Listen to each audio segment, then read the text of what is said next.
Hair transplant సాధారణంగా like ఎన్ని graphs వాడతాం, ఎంత ఏరియా, ఎక్కడి నుంచి హార్వెస్ట్ చేస్తున్నాం, స్కాల్, బియర్డ్, చెస్ట్ అనుకోండి, దాని డ్యూరేషన్ అనేది పెరుగుతూ వస్తుంది. బట్ యూజువల్గా లైక్ ఇంతకుముందు 1000 గ్రాఫ్స్ అనేది మెగా సెషన్, 2000 గ్రాఫ్స్ అంటే గిగా సెషన్స్ అనుకునేది.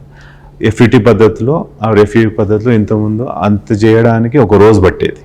సో చిన్న క్లినిక్స్లో కూడా యూజువల్గా 1500 గ్రాఫ్స్ to 2000 ఒక సెషన్ ఒక డేలో చేసి, ఇప్పుడు 4500 అంటే 3 days సెషన్స్లో స్ప్రెడ్ చేస్తారు. బట్ ఇప్పుడు ఎస్హెచ్ఐ అనే అడ్వాన్స్ టెక్నిక్ వల్ల అండ్ స్పీడ్ పెరగడం వల్ల ఒక్క డేలో ఒక 4500 గ్రాఫ్స్ని 8 అవర్స్లో కంప్లీట్ చేసుకోవచ్చు. So speed and precision and perfection వల్ల స్పీడ్ అంటే పెరుగుతుంది. ఎందుకంటే ఒక్కొక్క గ్రాఫ్ట్ ఒక 3600 గ్రాఫ్ట్స్ ఉన్నాయి అనుకోండి, ఒక్కొక్క సెకండ్ సేవ్ చేస్తే ఒక 1 hour సేవ్ అయినట్టు. సో అలా ఇన్ని గ్రాఫ్స్ అనుకుంటే అన్ని సెకండ్స్ సేవ్ చేస్తే అన్ని అవర్స్ అనేది కట్ డౌన్ చేయొచ్చు. సో ఎస్హెచ్ఐ పద్ధతి ఏంటంటే గ్రాఫ్స్ తీయడం పెట్టడం ఒకటేసారి జరుగుతుంది. సో వేరే దగ్గర ఇలా గ్రాఫ్స్ మొత్తం తీయడానికి ఒక 4 hours, మళ్ళీ ఇంప్లాంట్ చేయడానికి 4 hours.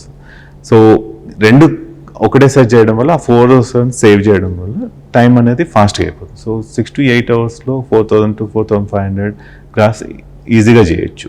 ఇంతమంది 1000 గ్రాఫ్స్ పట్టేది ఇప్పుడు అన్ని గ్రాఫ్స్ని 6 అవర్స్లో కంప్లీట్ చేసే ఛాన్స్ ఉంది.